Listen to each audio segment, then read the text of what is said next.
صدای انجیل تقدیم می کند. درود بر شنوندگان ارجمند. این صدای انجیل است، تنها صدای راستی و حقیقت که از ازل بوده و تا ابد خواهد بود. برنامه‌های ما همه روزه و در همین ساعت از رادیو روی امواج کوتاه پخش می شود. شما می توانید از طریق شبکه‌های اجتماعی فیسبوک، گوگل پلاس و یوتیوب با تایپ فارسی رادیو صدای انجیل با ما در تماس باشید. آدرس ایمیل ما از این قرار است: radioenjil@gmail.com. تکرار می کنم، آدرس ایمیل ما radioenjil@gmail.com و تلفن تماس ما 201 616 920 1791. تکرار می کنم، 201 616 920 1791. از شما دعوت می کنیم که به برنامه این ساعت صدای انجیل توجه فرمایید.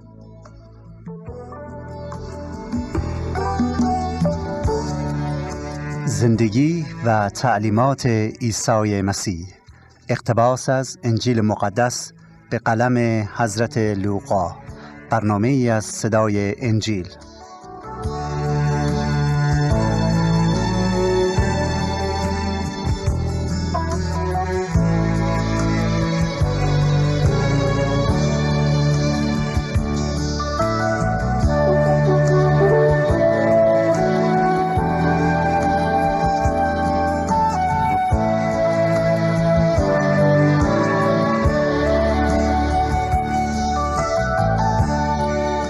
سلام مجدد بر برادران و خواهران عزیز، از اینکه خداوند مهربان این فرصت را عنایت فرموده تا با هم باشیم و درباره لطف و کرم و محبت خالق خود به بحث و گفتگو بشینیم. نامش را می ستاییم و در برابر رحمت و فیض او صورت خیش را به خاک می افکنیم.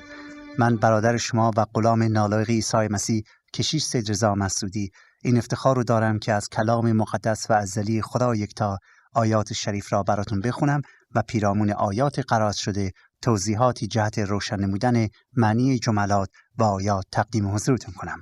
برای این منظور از شما دعوت می کنم که چنانچه انجیل مقدس را در اختیار دارید، لطفاً آن را به فصل 11 از انجیل مقدس به قلم حضرت لوقا بگشایید تا با هم در آیات به تفکر و تعمق بپردازیم. اگر شما از شنوندگان جدید ما هستید و مایلید کلام خدا را در اختیار داشته باشید، می توانید با ما مکاتبه کنید تا براتون ارسال بداریم. آدرس رو در پایان مجددا خدمتتون عرض خواهیم کرد. این برنامه رو از صدای انجیل میشنوید. فصل 11 عیسی مسیح به شاگردان خود درباره دعا تعلیم میدهد.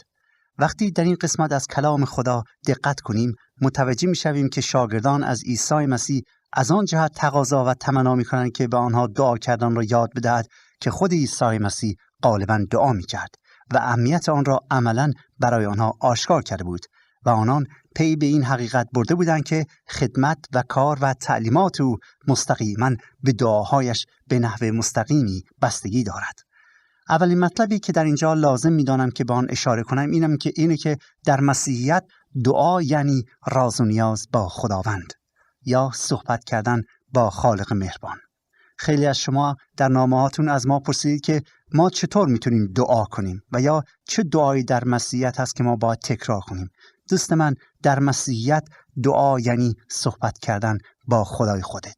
هر چی که در دلت میتونی با خدا در میان بگذاری و بعد اجازه بدی که خداوند نیز با شما صحبت کند. هر بار که ما کلام خدا را میخوانیم، در حقیقت باید بگیم که این خدا یکتاست که با ما صحبت میکند و فراموش نکنید که گفتار خداوند جاودانه و ازلی و ابدی و هیچ وقت کهنه نمیشه و هر وقتی که ما دعا میکنیم در واقع با او صحبت میکنیم. بنابراین دعا در مسیحیت یک مشارکتی است که دو طرف است. راز و نیاز با خداونده، هم ما صحبت میکنیم و هم خداوند با ما صحبت میکنه.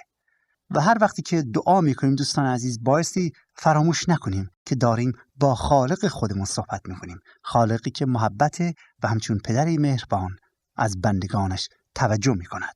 حالا اجازه بدهید 4 آیه اول را خدمتتون بخونم و بعد در مورد موضوع دعا مطالبی خدمتتون عرض کنم. میفرماید و هنگامی که او یعنی عیسی مسیح در موضعی دعا میکرد. چون فارغ شد یکی از شاگردانش به وی گفت خداوندا دعا کردن را به ما تعلیم بده، چنانکه یحیی شاگردان خود را بیاموخت. عیسی به ایشان گفت هرگاه دعا کنید بگویید ای پدر ما که در آسمانی، نام تو مقدس باد، ملکوت تو بیاید، اراده تو چنان که در آسمان است در زمین نیز کرده شود. نان کفاف ما را امروز به ما بده و گناهان ما را ببخش، زیرا که ما نیز هر قرضدار خود را میبخشیم. ما را در آزمایش میاور، بلکه از شریر ما را رهایی ده.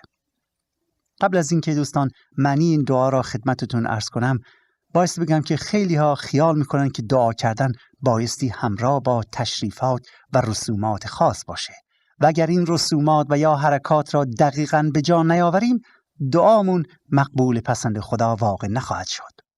خوب یادمه وقتی برای اولین بار در مدرسه به ما دعا و نماز را تعلیمی دادن و بعد خواستن که شب جمعه را در عبادتگاه به سر آورده و دعا کنیم، گفتن که اگر دستت را آنطوری که گفتن نشوریم آنم به نحو مخصوصی، و یا اگر روی خود را به طرف قبله نگذاریم و یا اگر پیشانی خود را روی سنگ نگذاریم دعامون باطل میشه.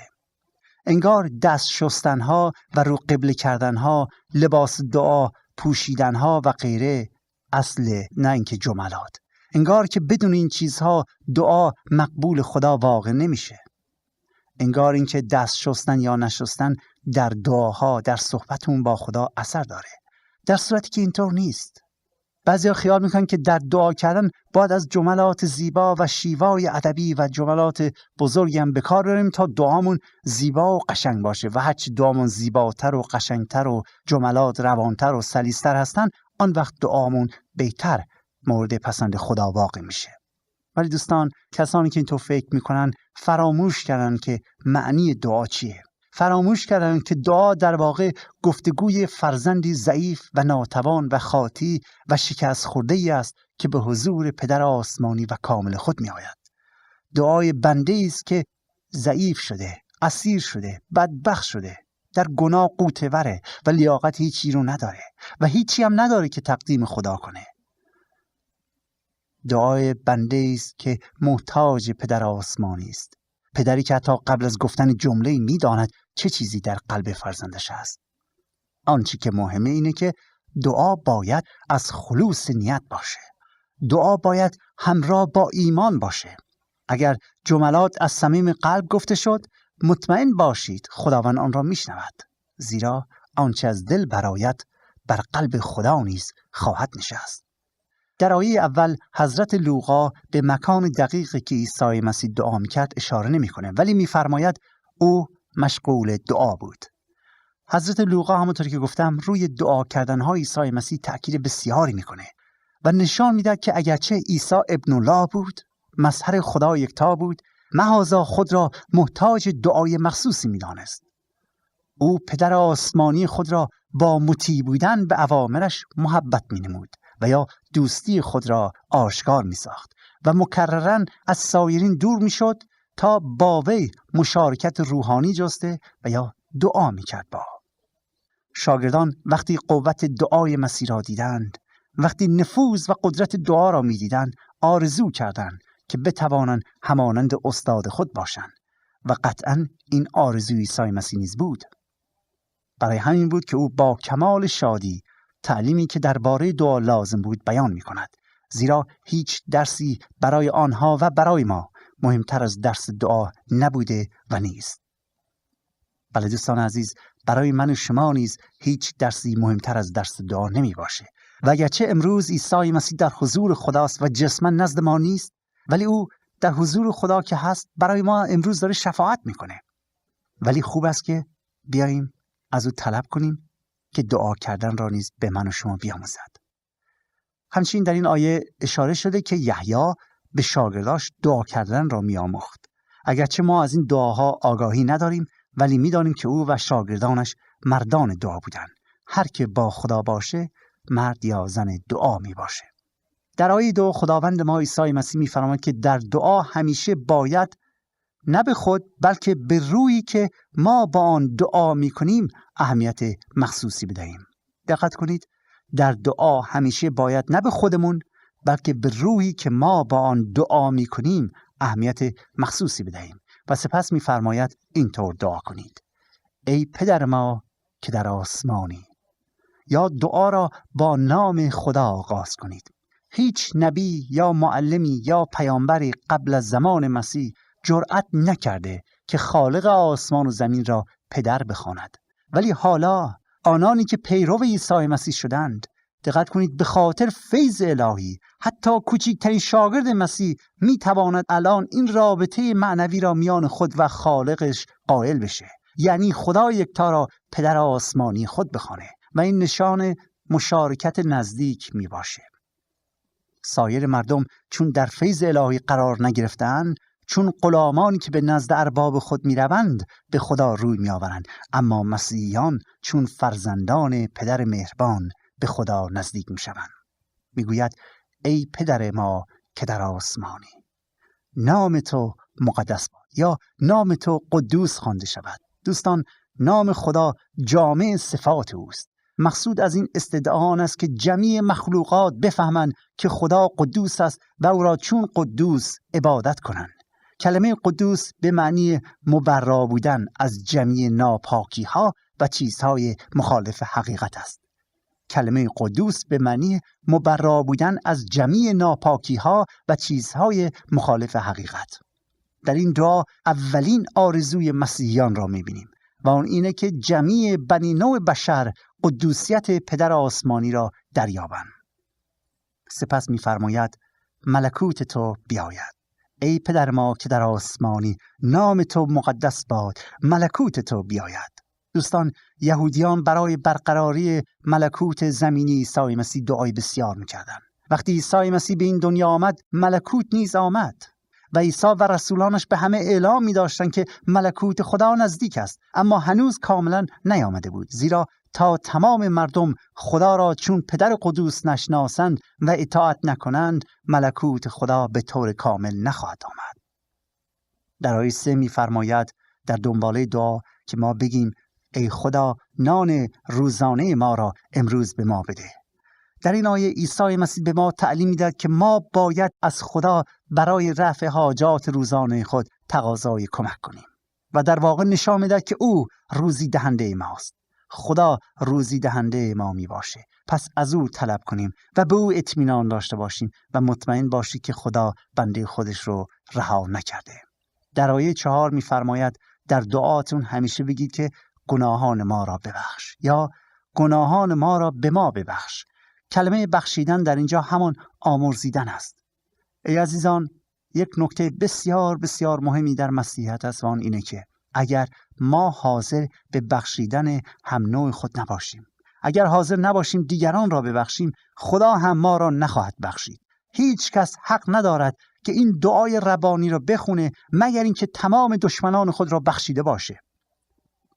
مسیح در این دعا به ما تعلیم می‌دهد زمانی ما محبت خدا را در مورد بخشش گناهانمون دریافت می‌کنیم، زمانی خدا گناهان ما را می‌بخشد که ما محبت خود را به دیگران ابراز بداریم، حتی به کسانی که به ما بدی کردند.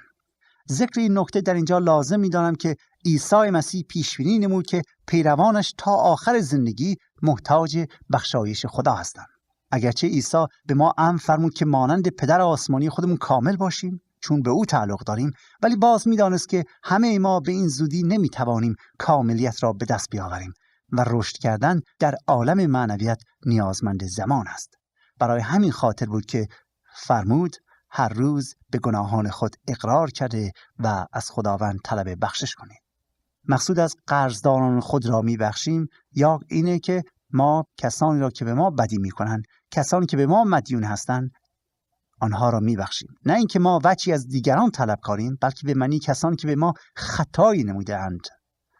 بنابراین دوستان عزیز، اگر دعا میکنید که خداوند به شما رحم کند، اگر دعا میکنید که خداوند گناهان و خطاهای شما را ببخشه، باید اول هر نوع کینه و انتقام جویی را از دل خودتون بیرون کنید و فراموش نمایید.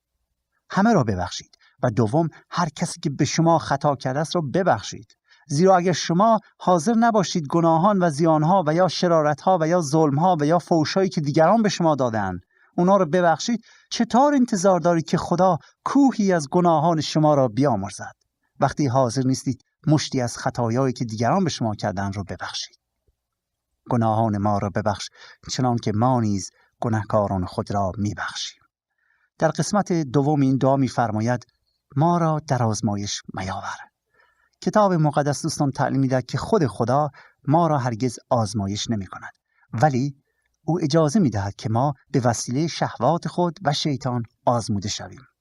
مقصود از این استدعا در دعا این است که ای خدا اجازه نده که ما بیش از درجه تحمل خود به وسیله شیطان یا تجربیات و یا اشکالات زندگی آزموده شویم و ایمان خود را از دست بدهیم. نگذار ای خدا که در گناه بیافتیم. دوستان، وقتی ما گناه میکنیم باید شهامتش رو داشته باشیم که اعتراف کنیم و توبه کنیم. ولی چقدر بهتر است که هر روز خودمون رو با دعا آغاز کنیم که خداوندا ما را در آزمایش میاور. دعا کنیم که خداوندا به ما قدرت بده که با وسوسه ها و تحریکات این دنیای پرزرق و برق، با قدرت شیطان وقتی روبرو میشویم با قدرت تو آنها را نابود کنیم و بر آنها چیره شویم. با دعا به درگاه خدا آمده و از او بخوایم که خدایا ما را در آزمایش میاور. خدایا نگذار در گناه بیافتیم. قوت عنایت فرمایی خدا تا از گناهان بدور باشیم. حقیقت اینه که اگر ما این استدعا را از خداوند هر روز بطلبیم خیلی کمتر مرتکب گناه خواهیم شد. زیرا جلال و ملکوت و قوت تا ابدالآباد خداست و خداوند به بندگانش اهمیت میده و کسانی که او را دوست دارن و با ایمان به نزدش بیان خداوند دعاشون رو میشنوه. حالا پس از اینکه عیسی مسیح به شاگردان خودش این دعا رو تعلیم میده، مثلی رو بیان میکند تا شاگردانش را در دعا و استقامت در آن و دل در گرو صحبت کردن با خدا بنهد و در واقع تا ارزش و قدر دعا را بیابند و همیشه دعا کنند. از آیه 5 خدمتتون میخونم. میفرماید و به دیشان گفت کیست از شما که دوستی داشته باشد و نصف شب نزد وی آمده بگوید ای دوست 3 قرص نان به من قرض بده، چون که یکی از دوستان من از سفر بر من وارد شده و چیزی ندارن که پیش او بگذارم. پس او از اندرون در جواب گوید مرا زحمت نده، زیرا که الان در بسته و بچهای من در رخت خواب با من خفتن و نمیتوانم برخاست تا نونو به تو بدم. به شما میگویم هرچند به علت دوستی آن شخص بر نخیزد تا بدون نان بدهد، لیکن به جهت لجاجت خواهد برخاست و هر آنچه حاجت دارد بدو خواهد داد. در اینجا مسیح میگه فرض کنید نصف شب بعد در خانه دوستی رو میزنید تا از او 3 تا نان قرض بگیرید. از پشت در داد میزنید که ای دوست، ای همسایه، ای یار همیشه، مهمان برام آمده و چیزی ندارم که پیش او بگذارم تا بخورد، مغازه هایم بسته. میگه آیا او از داخل رخت خواب جواب میده که بابا ولم کن دیر وقته، بذار برم بخوابم، تازه هم بچه‌هام خوابیدم و هم درم قلفه، برو فردا بیا یا برو خدا روزی تو جای دیگه برسونه؟ مسلمان که این کارو نمیکنه.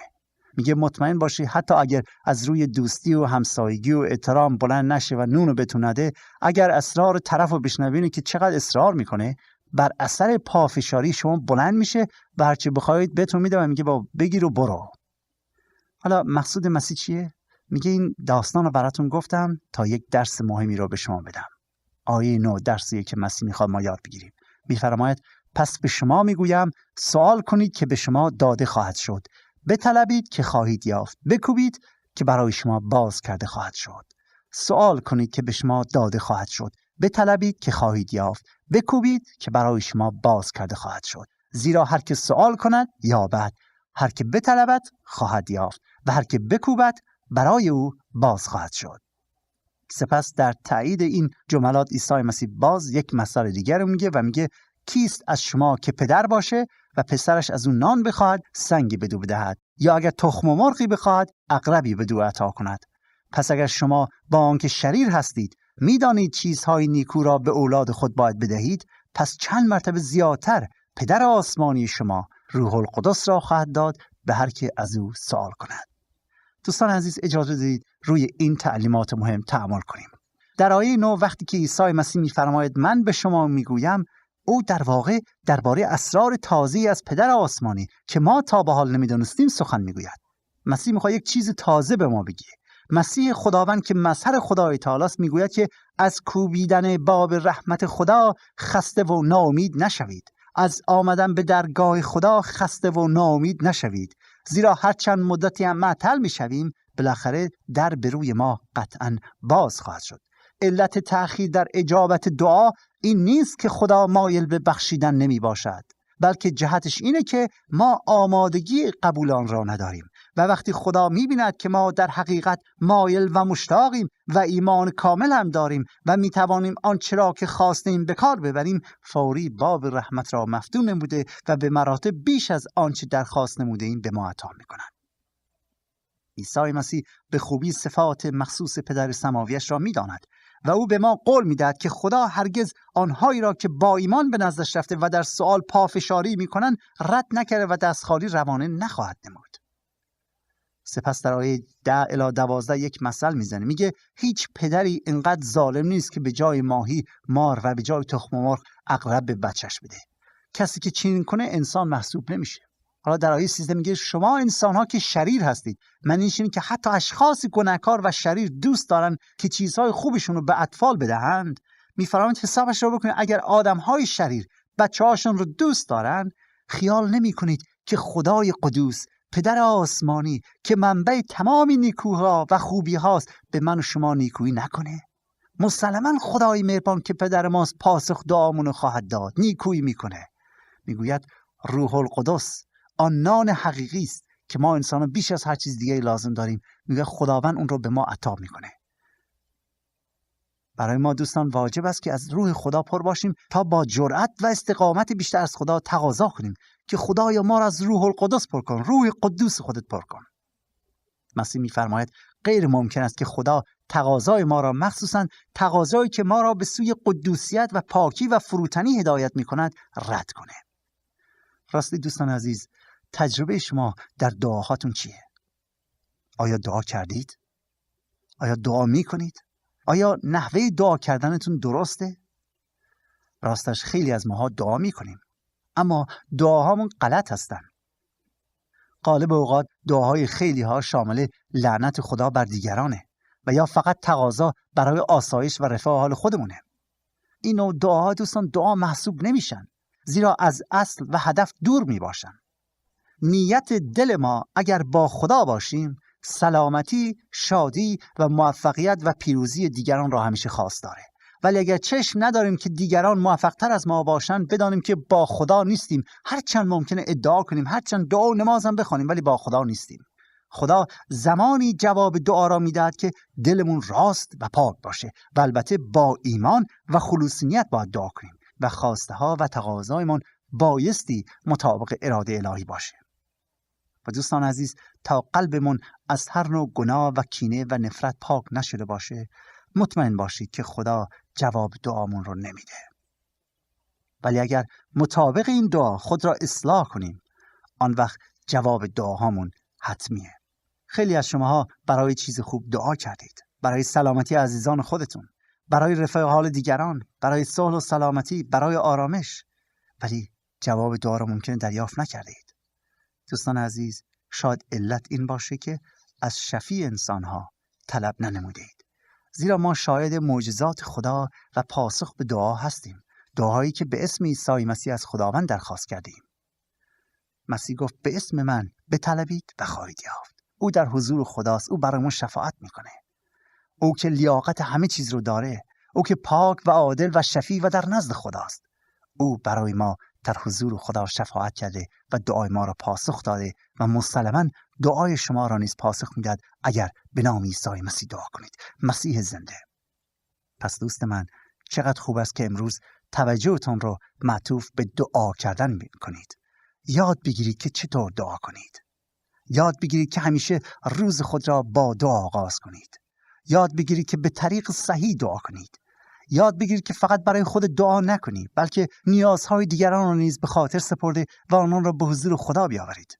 و یاد بگیرید که ایمان داشته باشید که خداوند جواب دعا رو میده و طالب اراده خدا باشید و بعد شکرگزار باشید. خیلی از ما متاسفانه قدر نشناس هستیم از خدا تقاضای کمک میکنیم، استدعا میطلبیم که خدا این کار را بکن یا این جواب رو به ما بده و خدا هم جواب دعا میده. ولی وقتی خدا جواب دعا داد فراموش میکنیم که تشکر کنیم و این نادرستیه دوستان. درست نیست، صحیح نیست. اگر از خداوند طلب چیزی میکنیم، حتی اگه جواب خدا هم منفی باشه، ما بایستی خدا را به خاطر جوابی که داده شکر کنیم. خدا کند که این روحیه نادرست از همه ما دور بشه و به طور صحیح دعا کنیم و هر روز خود را با برکات و عنایات الهی پرسازیم. دعای مسیح را یک بار دیگر براتون میخونم. میفرماید شما اینطور دعا کنید: ای پدر ما که در آسمانی، نام تو مقدس باد، ملکوت تو بیاید، اراده تو چنان که در آسمان است بر زمین نیز کرده شود. نان کفاف ما را امروز به ما بده و قرضهای ما را ببخش یا گناهان ما را ببخش چنان که ما نیز قرضداران خود را میبخشیم، چنان که ما نیز دیگران را که به ما گناه کردند میبخشیم. زیرا ملکوت و قوت و جلال تا ابدالآباد از آن توست. دعای من اینه که این دعا دعای شما باشه. این دعای باشه که از قلبتون خارج بشه. و دوستان سعی کنید همین الان با خدای خودتون صحبت کنید. همین الان به درگاه او بیایید و از خداوند بخواهید که با شما صحبت کند. با خلوص نیت به زبان مادریتون با خدای یکتا صحبت کنید و بگذارید که امروز محبت او در قلبتون باشه، در وجودتون باشه و از فیض او پر شوید. من برادر شما کشیش سید رضا مسعودی تا برنامه دیگر و روز دیگر شما را به خدای یکتا میسپارم و بدانید که ما برای شما دعا میکنیم. دعای ما این است که نور خدا امروز قلب و وجودتون رو روشن کنه. خدای یکتا یار و یاورتون باد.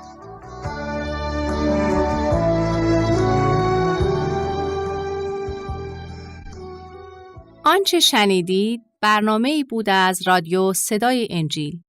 خوشحال می‌شویم که با ما مکاتبه کنید و از نشریات و ادبیات ما استفاده نمایید و از طریق شبکه‌های اجتماعی فیسبوک، گوگل پلاس و یوتیوب با تایپ فارسی رادیو صدای انجیل همراه ما باشید.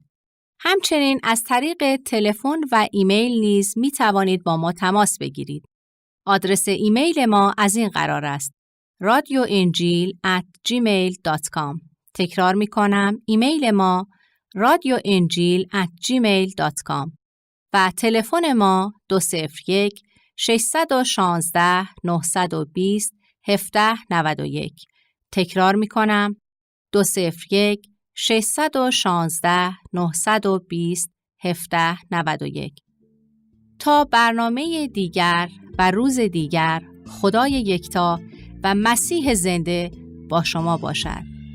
ماراناتا، یعنی خداوند به زودی برمیگردد. آمین.